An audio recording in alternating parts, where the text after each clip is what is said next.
ప్రభునామమున చేరువచ్చిన మీకు అందరికి కూడా మధుబాబు మినిస్ట్రీస్ తరఫున శుభాబంధనాలు. దేవుడు ఆత్మ కనుక ఆయన ఆరాధించేవాళ్ళం, ఆత్మతోనూ సత్యంతోనూ ఆరాధించుకుందాం. ఇవాళ పాఠ్యాంశం ఏంటంటే,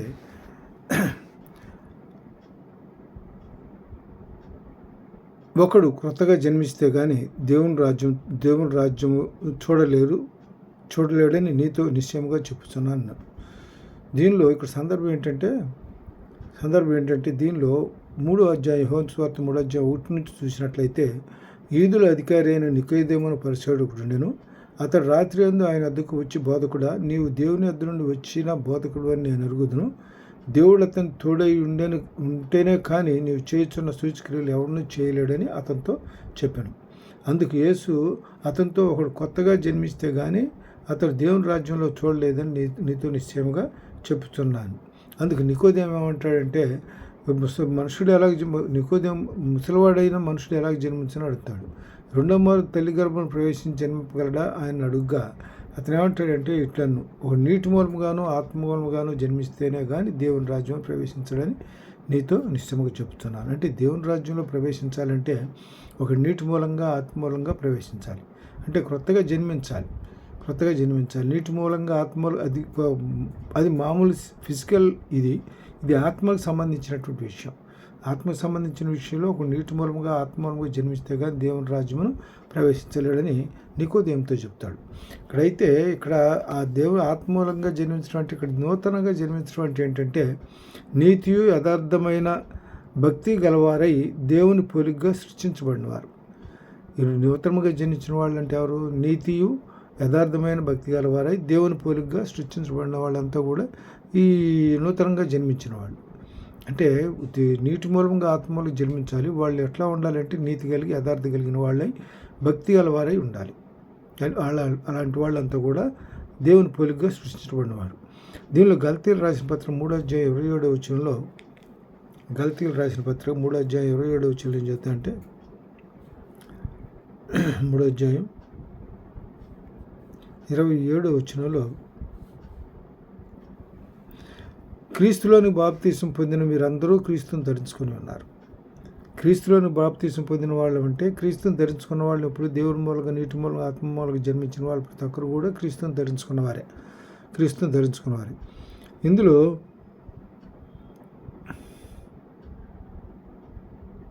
ఇందులో 28వ వచనం కూడా చదువుతుంది. ఇందులో యూదుడని గ్రీసు దేశస్థుడని లేదు, దాసుడని స్వతంత్రుడని లేదు, పురుషుడని స్త్రీ అని లేదు, యేసు క్రీస్తునందు మీరందరూ ఏకంగా ఉన్నారు. మీరు క్రీస్తు సంబంధులైతే ఆ పక్షమందు అబ్రహాం యొక్క సంతానమై ఉండి వాగ్దానం ప్రకారం వారసులుగా ఉన్నాం. తర్వాత దీనిలో ఇంకోటి ఏంటంటే, ద్వితీయోపదేశకాండం ఈ నీతి కలిగిన వారిని గురించి ఒక మాట చెబుతాడు. ద్వితీయోపదేశకాండంలో నీతి కలిగిన వారిని గురించి, నీతి కలిగి ఉన్నటువంటి యథార్థమైనటువంటి జీవితం జీవించగలిగిన వారుగా ఉండాలి. ఎవరు సొమ్ము నీ పొరుగు అని దేన్ని ఆశించకూడదని చెప్పి ప్రభు దేవుడు మనకు చెప్పాడు, సెలవు ఇచ్చాడు కదా.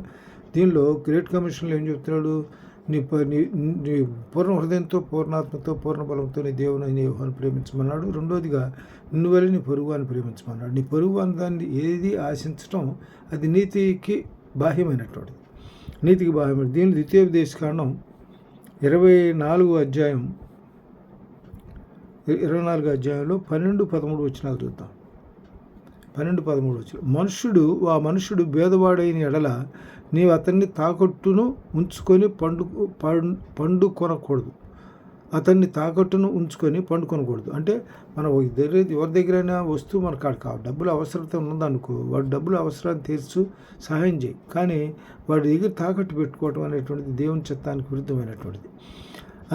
అతడు తన బట్టలు వేసుకొని పండుకొని నిన్ను దీవించున్నట్లు సూర్యుడు అస్తమించినప్పుడు నిశ్చయముగా తాకట్టు వస్తువును అతనికి మరలా అప్పగించాలి. ఒకవేళ నువ్వు వస్తువు ఏదైనా తీసుకున్నట్లయితే దాన్ని ఏం చేయాలంటే పేదవాడికి మళ్ళీ తిరిగి ఇచ్చేస్తే వాడు పడుకున్నప్పుడు వాళ్ళని శపించకుండా ఉంటాడు. అందుకని నిశ్చయంగా తాకట్టు వస్తువుకి మరలా అప్పగించము. దీనిలో ఇంకో మాట ఏం చెబుతాయంటే, సామెతలు 29:13లో పేదలను అప్పించేవారు కూడా ఒక దగ్గరే ఉంటారంట. పేదలు అప్పించేవాళ్ళు కూడా ఒక దగ్గరే ఉంటారు. ఎందుకంటే వాళ్ళ అవసరాలు వీళ్ళు తీరుస్తుంటారు, వీళ్ళ అవసరాలు వాళ్ళు తీరుస్తారు. పేదలకి డబ్బు అవసరం అయిందనుకో, ధనికుడు ఏం చేస్తాడు? తన దగ్గర ఉన్న డబ్బును వాడికి అప్పుగా ఇస్తాడు. అంతేగాని అప్పుగా ఇచ్చి తీసుకో తర్వాత. కానీ అంతేగాని వాడు వస్తువులు తాకట్టు పెట్టుకోవటం అనేది దేవునికి ఇష్టమైనటువంటి పని కాదు. తర్వాత దీనిలో ఇంకోటి ఏంటంటే దీనిలో 24:12-13లో మనుష్యుడు పేదవాడైన ఎడల నీవు అతని తాకట్టును ఉంచుకొని పండుకొనకూడదు. అతని వస్తువు తాకట్టు పెట్టుకొని పండుకోకూడదు. అతడు తన బట్టలు వేసుకొని పండుకొని నిన్ను దీవించినట్లు సూర్యుడు అస్తమించినప్పుడు నిశ్చయముగా తాకట్టు వస్తువును అతనికి మరలా అప్పగించాలి. అంటే సూర్యుడు అస్తమించే లోపే నువ్వు అతను తాకట్టు పెట్టుకున్న వస్తువు తిరిగి ఇచ్చేసేయాలి. ఇచ్చేస్తే రాత్రిపూట హాయిగా నిద్రపోతాడు. నిద్రపోయినప్పుడు నిన్ను దీవిస్తాడు. మనసులో నా సహోదరుడు నాకు సహాయం చేశాడని ఆశీర్వదిస్తాడు. నమ్మకం మంచిగా పలుకుతాడు. అది నీ దేవుడని యెహోవా దృష్టికి నీకు నీతిగా అగును. అదేమవుతుందంటే అది దేవుని యెహోవా దృష్టికి నీతిగా ఉంటుంది, నీకు కూడా నీతిగా ఉంటుంది. పేదలను ప్రేమించాలి.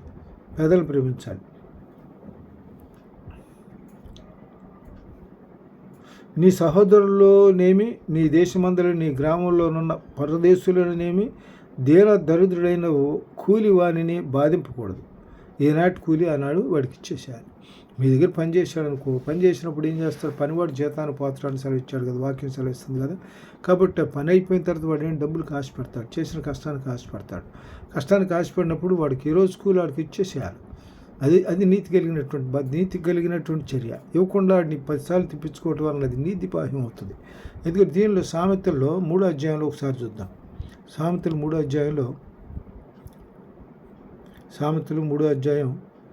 27-28 వచ్చినాలో చూద్దాం. 25 నుంచి మేలు చేయట నీ చేతనైనప్పుడు దాన్ని పొందదగిన వారికి చేయకుండా వినుతీయకము. 27వ వచనంలో 28వ వచనంలో ఏమంటాడంటే, ద్రవ్యము నీ వద్ద ఉండగా రేపు ఇచ్చేదనో పోయి రమ్మని నీ పొరుగువానితో అనవద్దు. నీ పొరుగువాడు నీ వద్ద నిర్భయంగా నివసించినప్పుడు వానికి అపకారం కల్పించవద్దు. నీకు హాని చేయని వానితో నిర్నిమిత్తముగా జగడమాడవద్దు. ఆడికి వచ్చాడు, పనిచేశాడు, కష్టపడి పనిచేసిన వాడికి ఆడు కూలి ఆరుకి ఇవ్వాలి కదా. నీ దగ్గర డబ్బులు ఉంచుకొని రేపురా మాపురా అని అనకూడదుగా. ద్రవ్యుని యుద్ధం ఉండగా రేపు ఇచ్చేదను, రేపు పోయి రమ్మని నీ పొరుగు అని అనొద్దని అంటున్నాడు. అందువల్ల ఏంటంటే పనివాడు జీతాన్ని పోతాడు కనుక వాడికి ఇప్పుడు కష్టపడింది వాడి కష్టాన్ని వాడికి అందించాలి. అది నీతివంతమైనటువంటి చర్యలు. తర్వాత దీనిలో ఇంకోటి ఏంటంటే అబ్రహాం 15వ అధ్యాయం ఆదికాండం 15వ అధ్యాయం 6వ వచనంలో ఆదికాండం 15వ అధ్యాయం 6వ వచనంలో అతడు యెహోవాను నమ్మెను, ఆయన అది అతనికి నీతిగా ఎంచెను. ఎవరిని గురించి ఇక్కడ చెబుతున్నాడు? అబ్రహాం గురించి చెబుతున్నాడు. దీనిలో ముందు 2 మాటలు మనం చూసుకున్నట్లయితే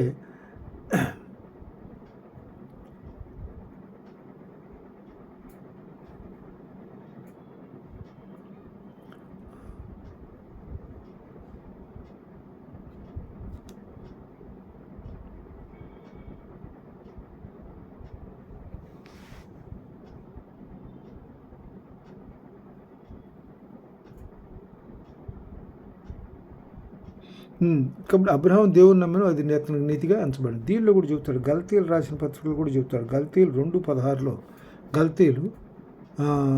గల్తీలు రాసిన పత్రిక 3వ అధ్యాయం 6వ వచనం చూద్దాం. 3వ అధ్యాయం 6వ వచనం.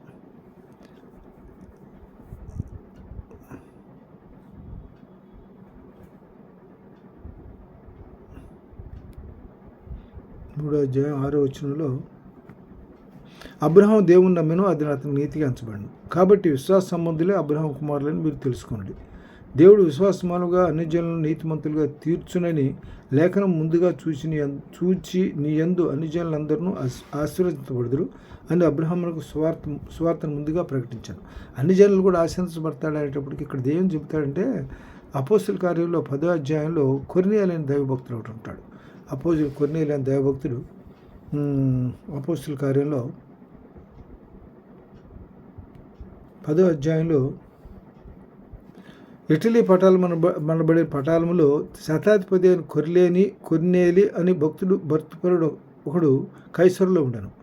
అతడు తన ఇంటి వారందరితో కూడా దేవుని యందు భయభక్తులు గలవారు ఉండి ప్రజలకు బహుధర్మం చేయొచ్చు, ఎల్లప్పుడూ దేవునికి ప్రార్థన చేయొచ్చు ఉండరు.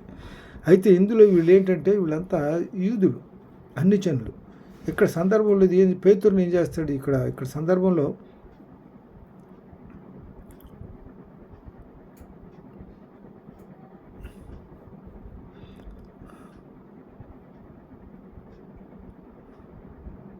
దీనిలో ఒక చిన్న విషయం చెబుతుంది. దీనిలో ఆ 11వ వచనంలో ఏం చెబుతాడు, ఆకాశం తరబడియు 4 చెంగులు పట్టి దింపబడిన పెద్ద దుప్పటి వంటి ఒక విధమైన పాత్ర భూమి మీదకి దిగువచ్చుటై చూచాను.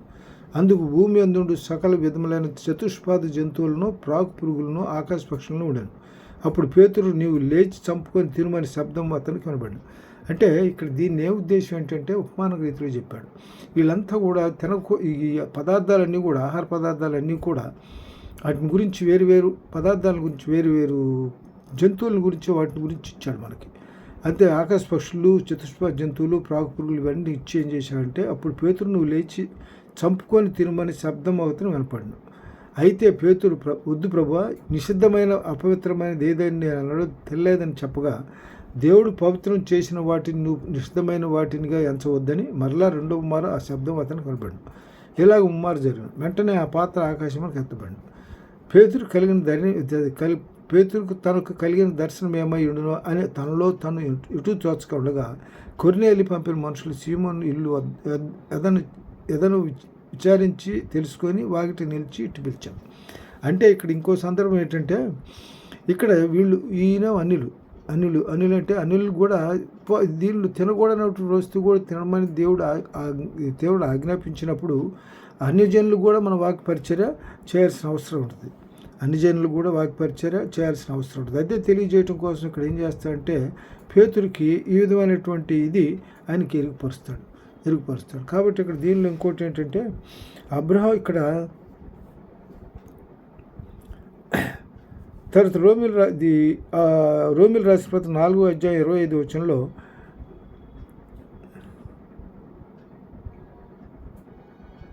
గలతీయులు రాసిన పత్రిక 3వ అధ్యాయం 6 చూసాం కదా. గలతీయులు 3:6లో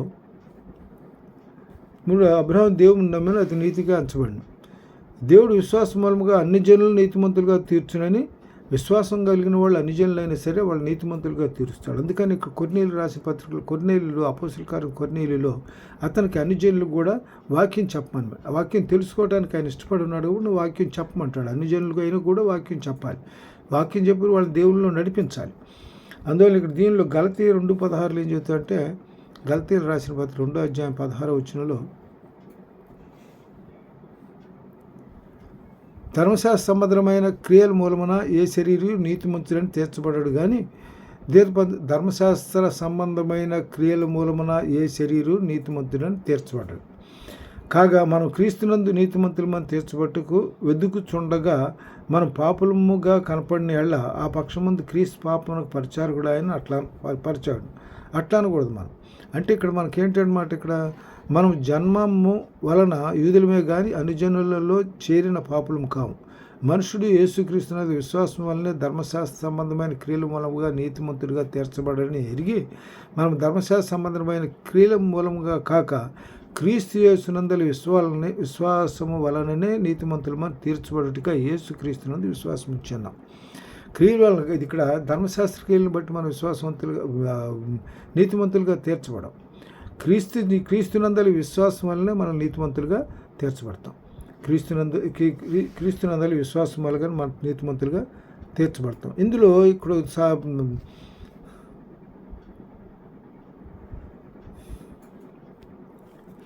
తర్వాత ఇందులో ఇంకోటి ఏంటంటే, రోమిలు రాసిన పత్రిక 4వ అధ్యాయం 25వ వచనంలో, రోమిలు రాసిన పత్రిక 4వ అధ్యాయం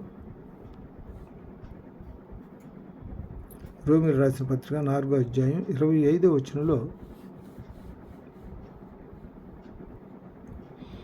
మన ప్రభు అయిన యేసును మృతుల్లో నుండి లేపిన వాని యందు విశ్వాసం ఉంచిన మనకును ఎంచబడునని మన నిమిత్తంగా వ్రాయబడినది. అంటే ఇక్కడ మనకేంటంటే, విశ్వాసం వల్లగా మనం యేసు మృతుల్లో నుండి లేపిన వాని యందు విశ్వాసం ఉంచిన మనకును ఎంచబడినని. ఏది ఎంచబడుతుంది? అతనికి అంచేత అది అతనికి నీతిగా ఎంచబడును. అది అతనికి ఎంచబడినని అతని నిమిత్తం మాత్రమే కాదు కానీ, మన ప్రభు అయిన యేసును మృతుల్లో నుండి లేపిన వాని యందు విశ్వాసం ఉంచిన మనకును ఎంచబడును. ఏంటి? విశ్వాసం నీతి మూలంగా విశ్వాసంగా అతనికి నీతిగా ఎంచబడింది. విశ్వాసం అనేది అబ్రహాంకి నీతిగా ఎంచబడింది. అట్లాగే మనకు కూడా మన ప్రభు అయిన యేసును మృతుల్లో నుండి లేపిన వాని యందు విశ్వాసం ఇచ్చిన మనకును ప్రభు పట్ల మనం విశ్వాసం ఉంచినట్లే మనకు కూడా మనం నీతిమంతులుగా ఎంచబడతాం. తర్వాత దీనిలో రోమీయులకు రాసిన పత్రిక 5వ అధ్యాయం 6వ వచనంలో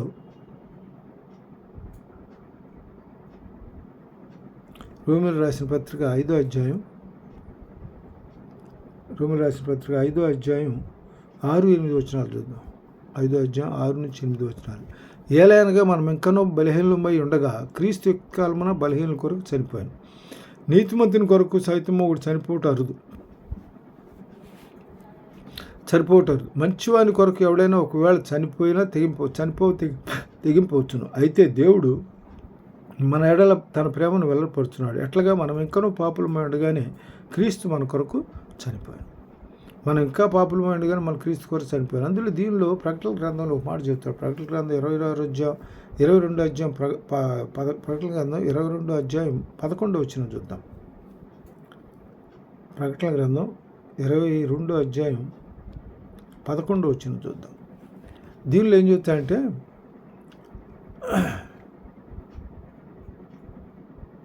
ఇందులో మరియు అతడు నాతో ఇటు చెప్పాను, ప్రవచన వాక్యములకు ముద్ర వేయవలదు, కాలం సమీపమై ఉన్నది. ప్రవచన వాక్యాలకు ముద్ర వేయలేదు, కాలం సమీపమైంది. అన్యాయం చేయవాడు ఇంకనూ అన్యాయం చేయనిము, అపవిత్రుడైన వాడిని ఇంకనూ అపవిత్రుడిగానే ఉండనిము, నీతిమంతుడు ఇంకనూ నీతిమంతుడిగానే ఉండనిము, పరిశుద్ధుడు ఇంకనూ పరిశుద్ధుడిగానే ఉండనిము. ఇదిగో త్వరగా వచ్చున్నాను, వాని క్రియలు చొప్పున ప్రతివానికి ఇచ్చుటకు నేను సిద్ధపరిచిన జీవితం నా యుద్ధకు ఉన్నదని నా యుద్ధం ఉన్నది. నేనే ఆల్ఫాయు ఉమేగమును, ఉమేగాయు మొదటివాడును కడపటివాడును ఆది అంతమై ఉన్నాను. కాబట్టి ఇక్కడ మనకి ఏం చెబుతున్నాడు అనమాట, మనం 4:25లో మనకేం చెబుతున్నాడంటే 5:6 అయాలనగా మనం ఎక్కనో బలహీనమై ఉండగా క్రీస్తు మన ఎక్కకాలం ముందు మన కొరకు చచ్చిపోయాడు. ఒకరు ప్రేమించడం, ఒకరి కొరకు మనం చచ్చిపోవటం యుక్తమే కానీ, మనల్ని ప్రేమించే వారు కూడా చచ్చిపోతే కానీ, క్రీస్తు మనం ఇంకా పాపులమై ఉండగానే మనల్ని ఏం చేశాడంటే మన కొరకు ఆయన చనిపోయాడు. అనుకొని సరిపోయి దీనిలో ఎఫ్ఎస్సీలు రాసిన పత్రిక 1వ అధ్యాయం 2 అధ్యాయం 1 నుంచి 5 వచనాలు చూద్దాం. ఎఫ్ఎస్సీలు రాసిన పత్రిక 2వ అధ్యాయం 1 నుంచి 5 వచనాలు. మనం మీ అపరాధముల చేతను పాపం చేతను మీరు చచ్చిన వారి ఉండగా ఆయన మిమ్మల్ని క్రీస్తులో కూడా బ్రతికించను. మీరు వాటిని చేయించు వాయుమండల సంబంధమైన అధిపతిని అనగా అవిధేయులైన వారిని ఇప్పుడు మీరు ప్రేరేపించు శక్తికి అధిపతిని అనుసరించి, అంటే ఈ వాయుమండల అధిపతి, వాయుమండల సంబంధమైన అధిపతి అంటే సాతాను, అనగా అవిధేయులైన వారిని ఇప్పుడు ప్రేరేపించు శక్తికి అధిపతిని, అవిధేయులుగా వాళ్ళని ప్రలోభపెడతాడు. శక్తిని అధిపతిని అనుసరించు ఈ ప్రపంచ ధర్మం చొప్పున ధర్మం చొప్పున మునుపు నడుచుకుంటారు. ఇంతకుముందు అట్లా నడుచుకున్నాం, సాత సంబంధులుగా నడుచుకున్నాం. వారితో కలిసి మనమందరం శరీరం యొక్క మనసు యొక్క కోరికలు నెరవేర్చుకుంటూ మన శరీరాశలను అనుసరించి మునుపు ప్రవర్తించు కడమ వారి వలనే స్వభావ సిద్ధంగా దైవోగ్రతకు పాత్రులమై ఉంటుంది.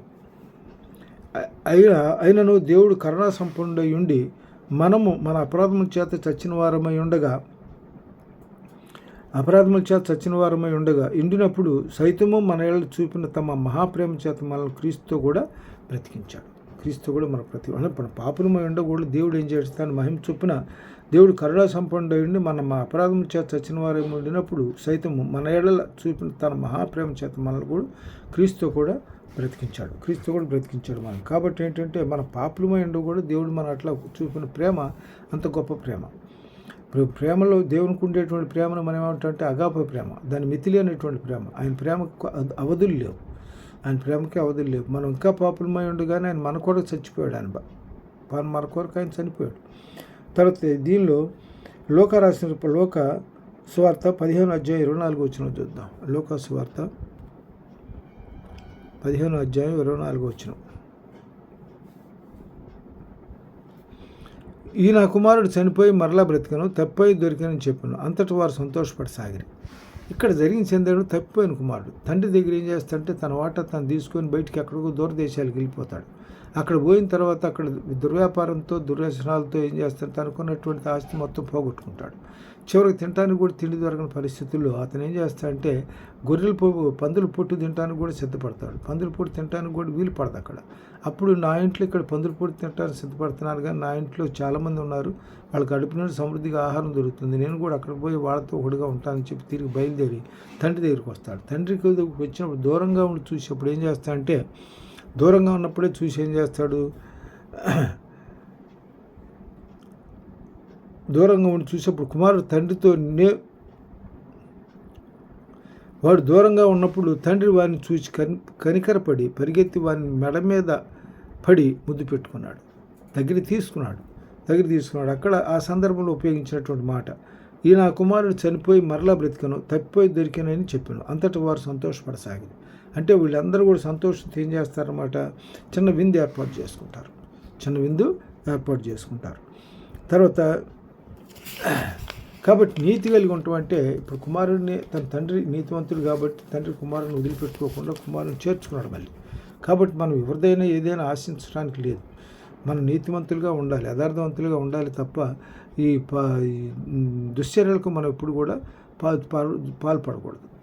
దీనిలో ఇంకోటి ఏంటంటే, ఒకడు కొత్తగా నీతిని గురించి అక్కడ సందర్భం మాట్లాడుకున్నాం. ఒకడు కొత్తగా జన్మిస్తే కానీ దేవుని రాజ్యం చూడాలని మీతో నిశ్చయంగా చెబుతున్నారు. అంటే నీతి ఇక్కడ కొత్తగా జన్మించాలి. కొత్తగా జన్మించడం నీతిమంతులుగా యథార్థవంతులుగా ఉన్నట్లయితే వాళ్ళకు విశ్వాసంతో భయభక్తులు కలిగి ఉన్నవారు కొత్తగా జన్మించిన వారు అవుతారు. అయితే ఇక్కడ కొత్తగా జన్మించడం అనే దాని సందర్భాన్ని బట్టి ఒక మాటలో 1 యోహాను 5వ అధ్యాయం 1 యోహాను 5వ అధ్యాయంలో 1 యోహాను 5వ అధ్యాయంలో ఏం చెప్తారంటే 5వ అధ్యాయం 1 నుంచి 4 వచనాలు. యేసుక్రీస్తు ఉన్నాడని నమ్ము ప్రతివాడును దేవుని మూలంగా పుట్టినవాడు. అంటే క్రీస్తు ఉన్నాడని నమ్మిన ప్రతివాడు కూడా ఆయన సమాధి మన కొరకు మన పాపులకు మన కొరకు ఏం చేశాడు, శ్రమ పొంది సమాధి చేయబడి సిలువబడి సమాధి చేయబడి తిరిగి పునరుత్థానం అయ్యాడు. అది మనం నమ్మాలి. మన కొరకు ఆయన తిరిగి బ్రతికాడు. మనల్ని రక్షించడం కోసమే ఆయన సిలువ మరణం పొందాడు. లోకపాపం మోసుకొని పోయి దేవుని గొర్రెపిల్ల అనే మాట యోహాను సువార్తలో ఈయన అంటాడు. ఎవరు పేతురు బాప్తిసం ఇచ్చే యోహాను అని ఉదాహరిస్తాడు. ఆయన మన పాపాల కోసం లోక పాపాలు మోసుకొని పోయి దేవుని గొర్రెపిల్ల ఆయన. కాబట్టి యేసు క్రీస్తు ఉన్నాడని నమ్ము ప్రతివాడును దేవుని మూలంగా పుట్టి ఉన్నాడు. పుట్టించిన వాణిని ప్రేమించు ప్రతివాడును ఆయన మూలంగా పుట్టిన వాణిని ప్రేమించను. అంటే పుట్టించిన వాణిని ప్రేమించు ప్రతివాడును దేవుడు ఏం చేశాడు, ఈయన పుట్టించాడు. క్రీస్తు ఉన్నాడని దేవుని మూలంగా పుట్టి ఉన్నాడు. క్రీస్తు ఉన్నాడని నమ్మిన ప్రతివాడు దేవుని మూలంగా పుట్టి ఉన్నాడు. పుట్టించిన వాణిని ప్రేమించు ప్రతివాడును ఆయన మూలంగా పుట్టినని వారిని ప్రేమించను.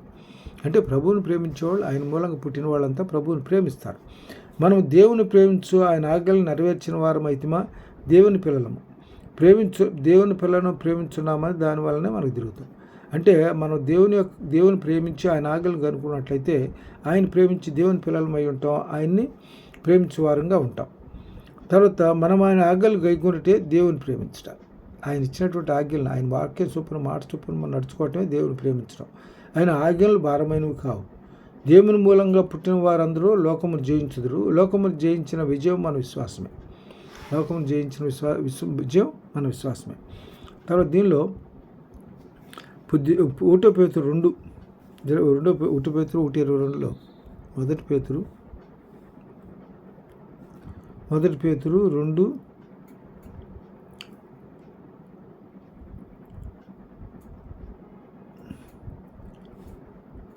1:22 మీరు సత్యమునకు విధేయులవుడి చేత మీ మనస్సులను పవిత్రపరచుకునే వారై ఉండి ఒకరినొకడు హృదయపూర్వకంగాను మిక్కుటముగాను ప్రేమించుడి. దేవుని మూలం పెట్టిన బిడ్డలు ఏంటంటే ఒకరు సహోదర ప్రేమ కలిగి ఒకరినొకరు ప్రేమించుకుంటారు.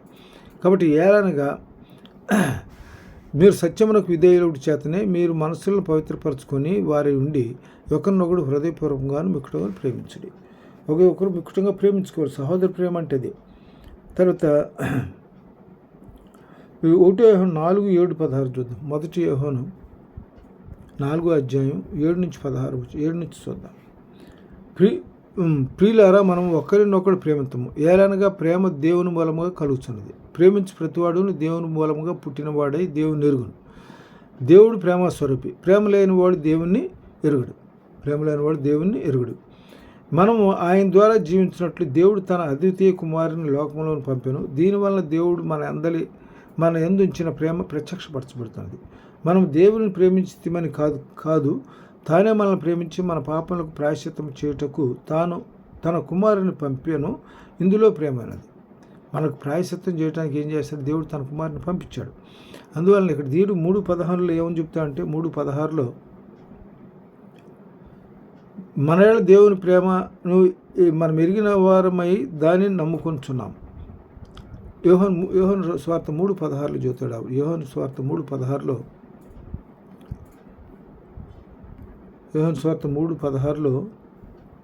దేవుడు లోకమును ఎంతో ప్రేమించను.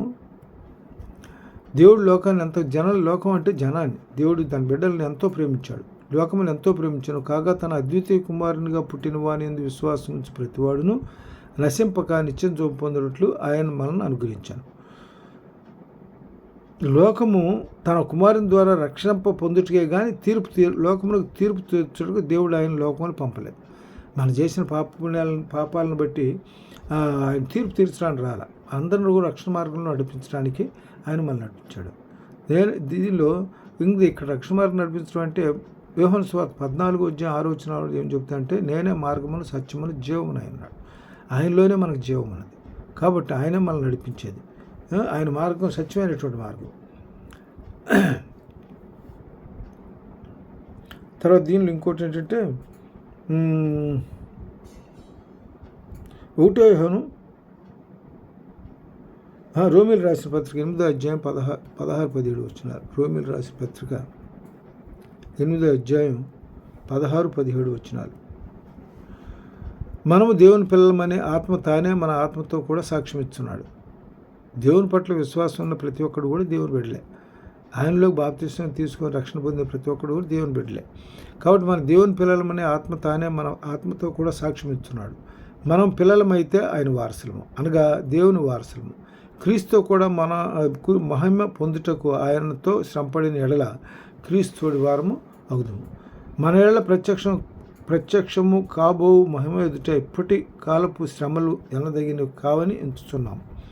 దేవుని కుమారులు ప్రత్యక్షత కొరకు సృష్టి మిగుల ఆస్తి తేరి చూచు కనిపెడుతున్నది. ఏలనగా సృష్టి నాశనమునకు లోనైన దాస్యములో నుండి విడిపింపబడి దేవుని పిల్లలు పొందబో మహిమగల స్వాతంత్ర్యం పొందుతుందని నిరీక్షణ కలదని. అంటే మనం నిరీక్షణ కలిగి ఉండాలి. దేవుని పిల్లలంగా మనం జీవించడానికి దేవుని పట్ల దేవుని పట్ల మనం విశ్వాసం కలిగి నిరీక్షణ కలిగి ఉండాలి. ఎంత దేవుని రాజ్యం వారసులుగా చేరాలంటే నూతనంగా జన్మించిన వాడిని తప్పితే దేవుని రాజ్యంలోకి వారసులు కాబోడు దేవుని రాజ్యాన్ని ప్రవేశించాలని చెప్పాడు వాక్యం. మన సెలవు తీసుకున్న వాక్యాల ప్రకారం. కాబట్టి ఏంటంటే దేవుని పిల్లలు పొందబో మహిమగల స్వాతంత్రం పొందుదునను నిరీక్షణ కలిగి ఉండాలి. మనం నిరీక్షణ కలిగి ఉండాలి. తర్వాత రోమిలు రాసిన పత్రిక 16-17 రోమిలు రాసిన పత్రిక 16వ అధ్యాయం 16-17 1 యోహాను 2:29 కూడా చూద్దాం. 1 యోహాను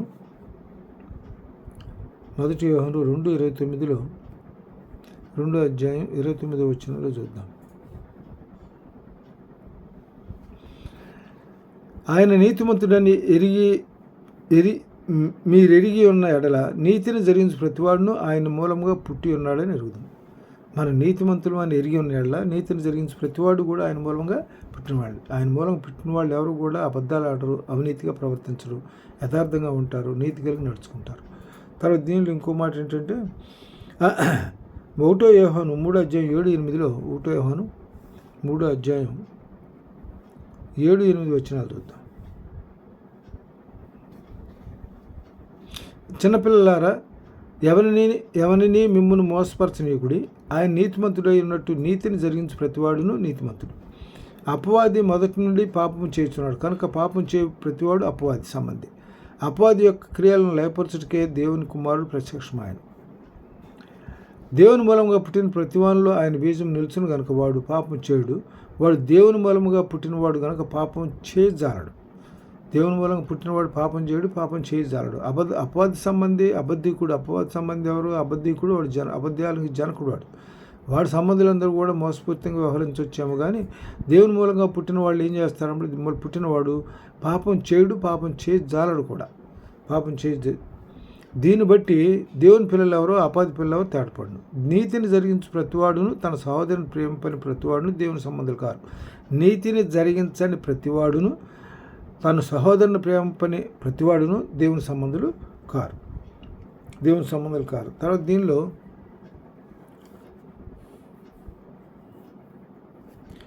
యోహాను సువార్త 8వ అధ్యాయం 44 వచ్చిన చూద్దాం. యోహాను సువార్త 8వ అధ్యాయం 44 వచ్చిన చూస్తే, మీరు మీ తండ్రి యగు అపవాది సంబంధులను మీ తండ్రి దురాశలు నెరవేర్చుకొని కోరుచున్నారు. ఆది నుండి వాడు నరహంతకుడై ఉండి సత్యమందు నిలిచిన వాడు కాడు. వాని యందు సత్యమే లేదు. వాడు అబద్ధం ఆడినప్పుడు తన స్వభావం అనుసరించే మాట్లాడును. వాడు అబద్ధికుడును అబద్ధమునకు జనకుడునై ఉన్నాడు. కాబట్టి అబద్ధికుడి గురించి ఆయన చెప్పినటువంటి మాట ఇది. మీరు తండ్రి యొక్క అపవాదికి సంబంధులు. అపవాది సంబంధులు ఎట్లా ఉంటారు? అపవాదం అంటే అబద్ధం ఆడినప్పుడు తన స్వభావం అనుసరించే మాట్లాడతాడు. వాడు అబద్ధికుడును అబద్ధాలకి జనకుడాడు. తర్వాత దీనిలో ప్రకటన గ్రంథం 20వ అధ్యాయం 15వ వచనంలో చూద్దాం. ప్రకటన గ్రంథం 20వ అధ్యాయం 15వ వచనంలో చూస్తే, ఎవరి పేరైనను దేవుని సంబంధుల పేర్లు దేవుని సంబంధులు నీతి కలిగి యథార్థంగా జీవించిన వారి బిడ్డల పేర్లు ఎక్కడో జీవ గ్రంథంలో రాయబడతాయి. ఎవరి పేరైనా జీవ గ్రంథం రాయబడినట్టు కనబడిన వేళ వాడు అగ్నిగుండంలో పడవేయబడు. జీవ గ్రంథంలో వాడి పేరు రాయిపోతే అగ్నిగుండంలో పడవేయబడతాడు. దీని మత్తయి సువార్త 13:42 ఏం చెప్తా అంటే, మత్తయి సువార్త 13:42 13వ అధ్యాయం 42వ వచనంలో,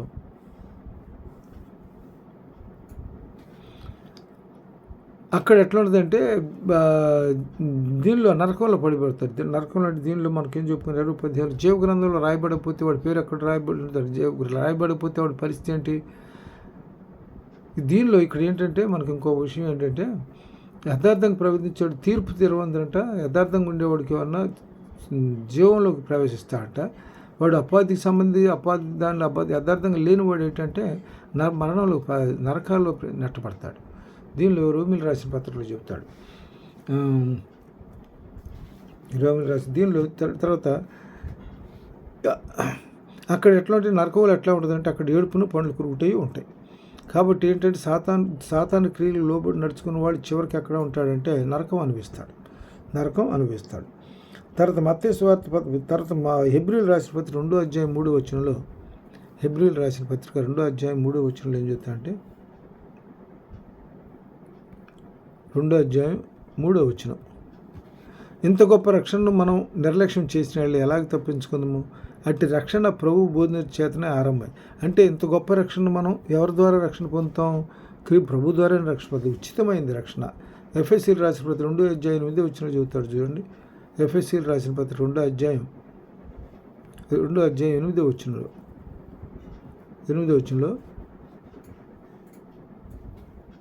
ఎఫ్ఎస్సీలు రాసిన పత్రిక 2వ అధ్యాయం 8వ వచనం, మీరు విశ్వాసం ద్వారా కృపచేతనే రక్షించబడి ఉన్నారు. ఇది మీ వలన కలిగినది కాదు, దేవుని వరమే. విశ్వాసం కలిగి ఉండటం వల్ల దేవుని వలన విశ్వాసం ద్వారానే కృపచేత మనం రక్షించబడ్డాం. కాబట్టి రక్షణ అనేటువంటిది మనకు దేవుడు ఇచ్చిన ఉచితమైనటువంటి కృపే. అది క్రియల వల్ల కలిగింది కాదు కనుక దేవుడు తీసిపడిన వీలు లేదు. దాని క్రియల వలన మనం చేసిన తపజపాలు లేకపోతే దాన ధర్మాల వలన మనం పొందినటువంటి రక్షణ కాదు. అది క్రియల వలన కలిగేది కాదు కనుక ఎవడనూ అతిశయింపబడ వీలు లేదు. మరియు వాటి యందు మనం నడుచుకోవడం వల్లేనని దేవుడు ముందుగా సిద్ధపరిచిన సత్క్రియలు చేటుకై మనము క్రీస్తు యేసును సృష్టింపబడిన వారమై ఆయన చేసిన పని ఉన్నాం. కాబట్టి మనం ఎట్లా ఉండాలి? దేవుని పట్ల విశ్వాసం కలిగి నడుచుకోవాలి. తర్వాత దీనిలో మార్కు 16:15 చూద్దాం ఒకసారి. ఈ విషయం సువార్తను గురించి ఏం చేయమంటాడంటే, సర్వలోకానికి వెళ్ళి సర్వసృష్టికి సువార్త ప్రకటించండి. అప్పుడు నమ్మినవాడు రక్షించబడతాడు, నమ్మినవాడి శిక్ష మార్కు 15-16 చూద్దాం. మరియు మీరు సర్వలోకమునికి వెళ్ళి సర్వసృష్టి సుగార్త ప్రకటించండి. నమ్మి బాప్తీసం పొందిన వాడు రక్షించబడను, నమ్మని వారికి శిక్ష విధించబడను. నమ్మిన వారి వలన సూచక్రియలు కనబడతాయి. నమ్మిన వారి వల్ల ఎట్లా ఉంటారంటే వాళ్ళు ప్రభు శిష్యులు కూడా చేశారు ఆ పని. ఏమనగా నా నామం దైవములు వెళ్ళగొట్టుదురు, కొత్త భాషలు మాట్లాడతారు. దీనిలో ఇక్కడ ఇంకో మాట చెబుతే యోహాను సువార్త 12వ అధ్యాయం ఏం చెబుతా అంటే యోహాను సువార్త 14వ అధ్యాయం 12వ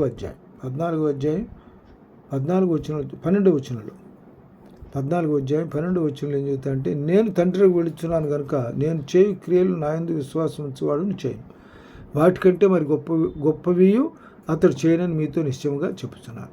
కాబట్టి ప్రభు బిడ్డలమైన మనమందరం కూడా దేవుని పోలిక చొప్పున నడుచుకుంటూ ఆయన చేసినటువంటి సూచక్రియలతో పాటు మనం ఆయన నమ్మిన బిడ్డలు ఏం చేస్తారంటే ఆయన చేసిన కార్యాలు గొప్ప కార్యాలు చేస్తారని సెలవిచ్చాడు కనుక దేవుని పట్ల విశ్వాసం కలిగి మన చేతనైనంత వరకు ఏమిటంటే స్వార్థ ప్రకటించాలి.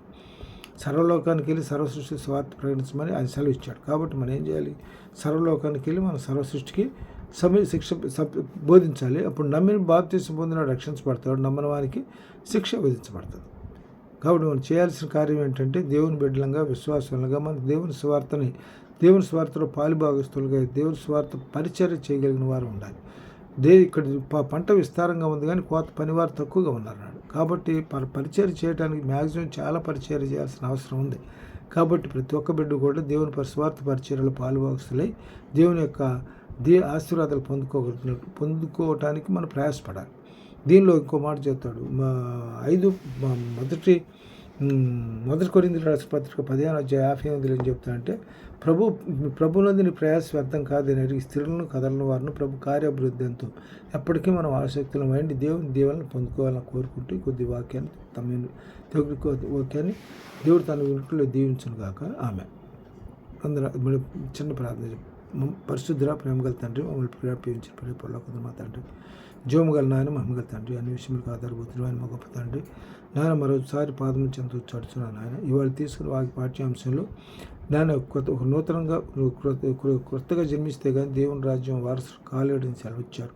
దాన్ని బట్టి నాయన మేము నీతిగా యథార్థ కలిగి ఏంది భక్తిలో విశ్వాసంతో వాక్యాంశాన్ని నడుచుకుంటూ మా సుబుద్ధిని ఆధారం చేసుకోకుండా పూర్ణహృదయంతో మీ ఎందుకు నమ్మికుంచి మా ప్రవర్తన ఎంతమంది మీ అధికారం లోబడి నడుచుకుంటూ మీ చిత్తానుసారంగా జీవించగలను సహాయం చేయమని యేసు పరిశుద్ధ నామములో మిక్కిలి వేడుకుంటున్నాం తండ్రి. ఆమేన్.